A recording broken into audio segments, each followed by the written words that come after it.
बिहार ग्राम कचहरी भाग 3। क्या सरपंच जेल भेज सकता है? जानिए ग्राम कचहरी की असली पावर और सीमाएं।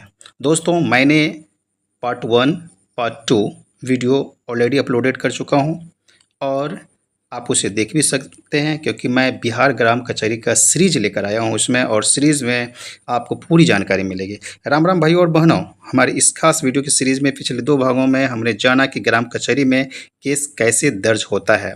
यदि आपने नहीं देखा है तो देख लीजिए। उसकी सुनवाई कैसे होती है वो भी मैंने बताया। लेकिन आज का भाग पार्ट 3 सबसे ज़्यादा ज़रूरी है। अक्सर गाँव में लोग एक दूसरे को धमकी देते हैं कि तुम्हें सरपंच से कह के जेल भिजवा दूंगा या कचहरी से भारी सजा दिलाऊंगा। तो क्या वाकई ग्राम कचहरी के सरपंच या पंचों के पास किसी को जेल भेजने की ताकत है? आपके मन में यह सवाल आता होगा, तो उस सवाल का जवाब आज मिल जाएगा। वीडियो को अंत तक देखिएगा। आखिर एक सरपंच अधिकतम कितना जुर्माना लगा सकता है और वो कौन से मामले हैं जिसमें ग्राम कचहरी हाथ भी नहीं लगा सकती? आज के वीडियो में हम इसी सच से पर्दा उठाएंगे, तो वीडियो पर पूरे बने रहिए। चलिए जानते हैं आगे कि जुर्माना और सजा ग्राम कचहरी की असली पावर क्या है। तो सबसे पहले यहीं से बात साफ साफ कर लेते हैं और समझ लीजिए कि ग्राम कचहरी के पास किसी को भी जेल भेजने का अधिकार बिल्कुल नहीं होता, चाहे मामला कितना भी बड़ा क्यों ना हो। और जब बहुत बड़ा मामला होगा तो सिर्फ फिर वो ग्राम कचहरी क्यों जाएगा? सरपंच साहब किसी को हवालात या जेल की सज़ा नहीं सुना सकते हैं। तो फिर इनके पास पावर क्या है? ये भी आपके सवाल होगा कि भाई जेल नहीं भेजवा पाएंगे, और बहुत बड़ी सज़ा भी नहीं सुना पाएंगे। तो फिर उनके पास पावर क्या? पावर तो है, किस तरह का है उसे भी आप जान ले। इनके पास आर्थिक दंड यानी जुर्माना लगाने की पावर होती है। अब जुर्माने की जो सरकारी सीमा है, जो कानूनन उनको दिया गया, ग्राम कचहरी के न्यायपीठ को दिया गया, उसे आप समझ लीजिए जो सरपंच साहब लगाएंगे, क्योंकि उनके पास एक न्याय मित्र होता है जो विधि लॉ यानी एडवोकेसी पास कर लिया रहता है, या तो लॉ पढ़ा हुआ रहता है, आप जिस भाषा में समझे। तो वह उनका न्याय की जो है जितनी भी लीगल टर्म या लीगल जो उनका सहायता करता है। तो अधिकतम जुर्माना बिहार पंचायती राज अधिनियम के तहत ग्राम कचहरी किसी दोषी पर अधिकतम 1000 रुपये तक का जुर्माना लगा सकती है। आपने रुपया में देख लिया, फाइन, अधिकतम जुर्माना। अब है पीड़ित को मुआवजा। इस जुर्माने से मिलने वाली राशि को कचहरी चाहे पीड़ित व्यक्ति को नुकसान की भरपाई यानी कंपनसेशन के तौर पर दे सकती है, या उसे कंपनसेशन न मिले तो समझिए कंपनसेशन के रूप में न लेकर के जो प्रतिवादी है या तो जो पीड़ित है उनको मिलेगा यह राशि, जो कि एक मुआवजा है। राइट। अब है कि झूठे केस पर जुर्माना। यदि आपको ये भी ध्यान रखें कि ऐसा ना कि आप अपने आसपास में रहते हैं, समाज में रहते हैं और किसी को उकसा करके बहका करके किसी पर आप झूठे मुकदमा करवाते हैं।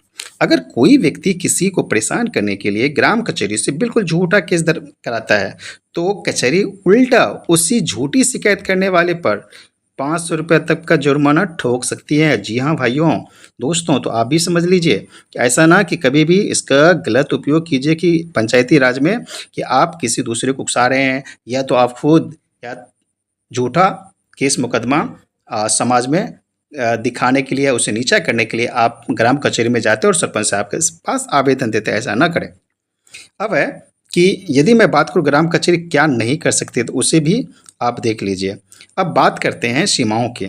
जैसे कि हमने पहले भी बताया, ग्राम कचहरी के दायरा सीमित है। कानून के मुताबिक जो है लगभग 40 जमानती धाराएं बेलेबल सेक्शन ही होती है, ऐसी है जिन पर ग्राम कचहरी सुनवाई कर सकती है। तो आपने समझ गया कि ग्राम कचहरी में जो है 40 जमानती धाराएं जो बेलेबल सेक्शन है उसी पर ग्राम कचहरी सुनवाई करती है।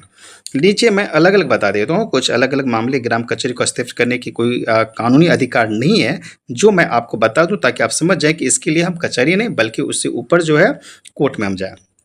जैसे गंभीर अपराध है, मर्डर, हत्या, डकैती, किडनैपिंग, महिलाओं के साथ होने वाली गंभीर अपराध, बड़ी चोरी। अगर चोरी की रकम या संपत्ति का मूल्य 10,000 से ज़्यादा है, यानी जो भी चोरी की गई उसका जो सेक्शन होगा उस सेक्शन में आप देखा जाएगा कि साफ साफ जब चोरी की गई वो कीमत जो वादी आया तो वह बता रहा है कि मेरी जो घर में जो सामान चोरी हुआ वह इतने रकम की थी। यदि वो रकम 10,000 रुपये से ज़्यादा की है तो बड़े ज़मीन विवाद, वैसे ज़मीन या संपत्ति के विवाद जिनकी कीमत 10,000 रुपये से अधिक है, हालांकि समय समय पर इसके बढ़ाने की मांग उठती रही है, लेकिन वर्तमान नियम के समय सीमा तय अभी तक वही है कि 10,000 रुपया ही है।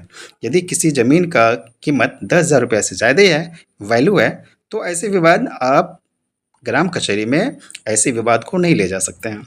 अब सरकारी काम में बाधा, अगर मामला किसी सरकारी कर्मचारी या सरकारी संपत्ति से जुड़ा है, तो भी वह आप ग्राम कचहरी में जाकर के इनका शिकायत कर सकते हैं।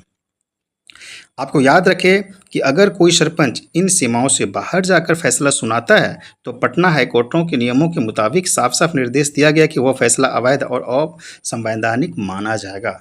इसलिए हमेशा याद रखिए कि आप ना सरपंच साहब को बोले कि ज़्यादा कि किसी भी केस को यहाँ पर रखें, या तो सरपंच जो है खुद इसे जानते हैं, ऑलरेडी उनको ट्रेनिंग मिला हुआ है और उनके नॉलेज में भी रहता है, और इसीलिए कभी-कभी सरपंच आपको जब बोलते हैं कि ये मेरे क्षेत्राधिकार से बाहर का है, तो आप नाराज़ मत होइए और ये मत कहिए कि सरपंच साहब इसको सुलझाना नहीं चाहते हैं, क्योंकि वह जो है अधिनियम के अंदर ही वह काम करेंगे। तो डिजिटल कचहरी और नया कानून, इससे भी यदि मैं बात करूं तो आपके लिए बहुत ही मज़ेदार हो जाएगी कि आप भी कैसे ऑनलाइन सब कुछ को जान सकते हैं, समझ सकते हैं और आप उसे देख भी सकते हैं। तो डिजिटल कचहरी और नया कानून क्या बताता है भाइयों? बदलते वक्त के साथ हमारा ग्राम कचहरी भी अब हाईटेक हो रही है। अब सरकार की तरफ से ई ग्राम कचहरी, आप नोट कर लीजिए, ई ग्राम कचहरी पोर्टल की शुरुआत की जा रही है, जा नहीं रही बल्कि ऑलरेडी है। हाँ, इसका मतलब यह है कि अगर आपकी स्थानीय ग्राम कचहरी किसी कारणवश आपका आवेदन लेने से मना करते, तो आप ऑनलाइन पोर्टल पर जाकर भी शिकायत दर्ज करा सकते हैं, और यदि आपकी शिकायत दर्ज हो गई है और आपको ऑनलाइन वाला नंबर मिल गया, तो आप उसका स्टेटस भी चेक कर सकते हैं।